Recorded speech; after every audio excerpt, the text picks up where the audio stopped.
Улусная многопрофильная гимназия города Покровска Хангаласского района отметила юбилей. Родную школу поздравили учащиеся, родители и выпускники. Рассказывает Саргалана Ильина. День рождения гимназии начался с гимна, который написал местный автор-исполнитель Егор Кампеев, работавший здесь учителем музыки. Исполнили его ученики 5 и 6 классов. На празднике отметили благодарственными письмами и подарками друзей гимназии тех, кто тесно сотрудничает со школой. Сейчас в данный момент двое учатся.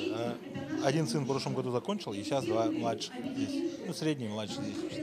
Это выбрали-то мы просто жили здесь, вот под Николаева раньше, рядом. Ну и как бы, когда школа рядом, это же хорошо.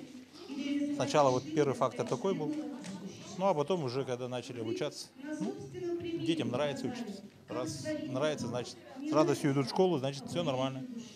Специально ко дню гимназии провели конкурс сочинений про родную гимназию. В этот праздничный день победители получили призы, в том числе из рук директора Юлии Наговицыной.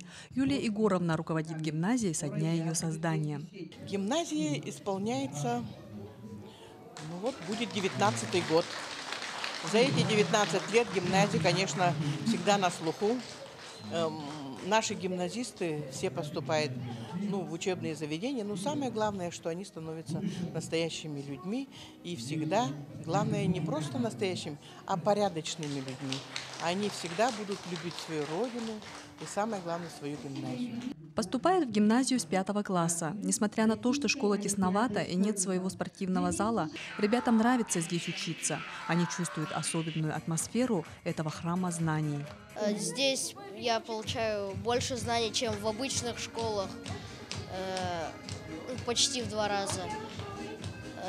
Очень много знакомых. Школа маленькая, хорошая. Мне кажется, что здесь, в отличие от других школ, какая-то своя более светлая энергетика. Здесь очень добрые и хорошие учителя. И сама гимназия, она хоть и мала, но, как сказала один учитель в нашем классе, душой своей велика. Гимназия в 2014 году вошла в число 100 лучших школ России. Выпускники поступают в престижные учебные заведения. Престиж гимназии создают учителя, благодаря которым дети получают качественные знания. Лучшая награда для них – благодарные ученики. И подтверждение тому слова, написанные в сочинении одним из учеников «Живи и процветай, гимназия моя». Саргалана Ильина, Федор Тарасов, МВК Саха, Хангаласский улус.